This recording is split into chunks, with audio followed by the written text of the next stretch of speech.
प्यारे विद्यार्थियों, आज हम एक्सरसाइज 1.3 के क्वेश्चन नंबर 3 के फर्स्ट, सेकंड और थर्ड पार्ट को हल करेंगे। आपने पढ़ा पहले कि जब हम किन्हीं दो संख्या को हम भाग करते थे और जब शेषफल शून्य हो जाता था, रिमाइंडर इज 0, तो उस प्रकार की संख्याओं का जो दशमलव प्रसार होता था उसको हम शांत दशमलव कहते थे। मतलब जब दशमलव संख्या को हम भाग करते थे और यदि भाग करने पर हमारे पास शेषफल 0 बचता है तो उस दशमलव प्रसार को हम शांत दशमलव या टर्मिनेटिंग बोलते थे। और कभी क्या होता है, शेष कभी शून्य नहीं होता है। अगर दशमलव प्रसार दशमलव वाली संख्या को हम भाग कर रहे हैं और भागफल में अंकों का एक पुनरावृत्ति खंड प्राप्त होता है, तो उस प्रकार के प्रसार को हम बोलते हैं अनवसानी आवर्ती, नॉन टर्मिनेटिंग रिकरिंग। अब देखिए हमारे पास एक्सरसाइज 3.3 का जो क्वेश्चन नंबर 3 का फर्स्ट पार्ट है 0.6 बार। इसका मतलब ये नॉन टर्मिनेटिंग रिकरिंग वाली संख्या है। इस संख्या को हमने PYQ के रूप में व्यक्त करना है। तो देखिए इसको कैसे व्यक्त करेंगे कि लेट, मान लीजिए x is equal to 0.6 bar, और इसको हम लिख सकते हैं x is equal to 0.666 and so on. Bar का मतलब है कि ये संख्या जो है वो बार बार रिपीट हो रही है। This is question number 1। अब देखिए बार जो है वो एक ही संख्या के ऊपर है। अगर एक संख्या के ऊपर बार है तो हम 10 से मल्टीप्लाई करेंगे, दोनों ओर 10 से गुणा करने पर मल्टीप्लाई 1 बाई 10 वी गेट। एक को मल्टीप्लाई करना है हमने दोनों ओर, बोथ साइड, तो हमारे पास बन गया 10x is equal to 10 into 0.66 and 6 and so on. क्योंकि नंबर रिपीट हो रहा है तो जब हम इसको मल्टीप्लाई करेंगे तो हम प्राप्त करेंगे 10x इक्वल टू 10 इंटू 0.6। क्योंकि एक शून्य है तो इस दशमलव को यहां शिफ्ट कर लेंगे तो हमारे पास बन जाएगा 6.66 and so on. This is equation number 2। Subtract 2 minus 1 we gate.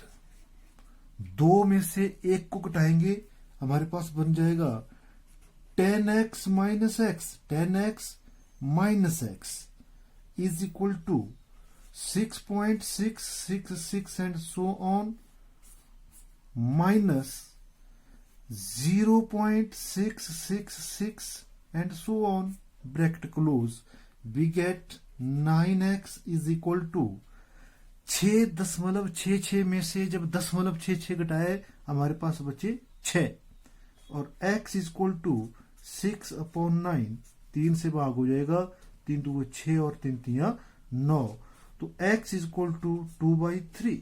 तो इसलिए x हमारे पास क्या है 0.6 बार। तो इसको हम PYQ के रूप में व्यक्त कर सकते हैं। हमारे पास जो परिमेय संख्या मिलेगी वो 2/3 होगी। सिमिलरली सेकंड पार्ट में यहां पर हमारे पास 0.47 बार। तो let x is equal to 0.47 bar, और इसको हम लिख सकते हैं x is equal to 0.4777 and so on. यहां पर देखिए बार एक ही अंक पर है तो दोनों ओर multiply both side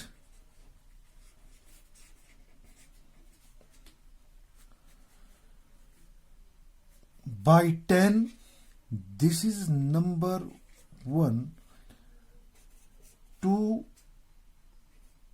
1, we get 10x is equal to 10 into 0.4777 and so on, or we get 10x is equal to, यहां पर भी एक अंक के बाद ही हमने दशमलव को शिफ्ट करना है, 4.777 and so on. This is number 2. Subtract 2 minus 1, we get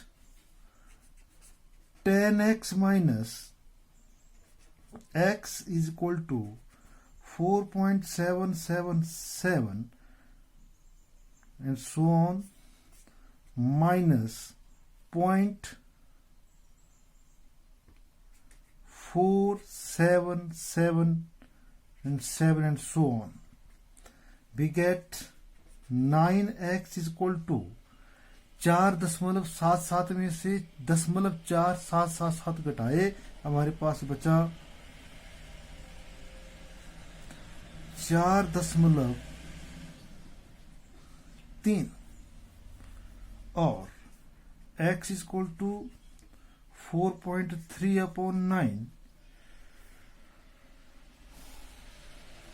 और x equal to 43/90. This is the p/x.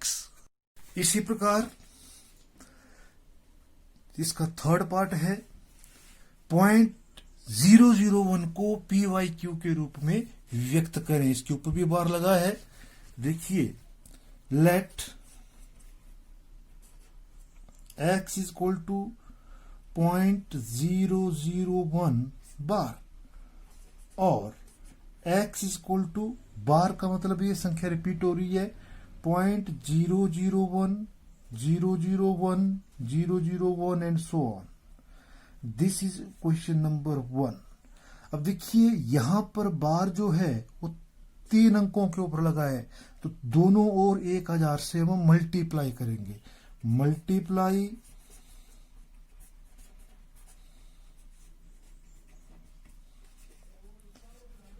both sides by 1000 to number 1, we get 1000x is equal to 1000 into 0.001 001 001 and so on. We get 1000x is equal to, अब यहां पर 1000 से multiply कर रहे हैं, तो 3 अंकों के बाद हम दशमलव लगाएंगे. देखिए, तो 1.001001001 and so on. This is number 2. Subtracting 2 minus 1, we get 1000x minus 1 के हमारे पास x है, तो x is equal to 1.001 001 001 and so on, minus equation number 1 के है हमारे पास, जो इसकी राइट साइड है, that is 0.001 0.001 and so on, bracket close.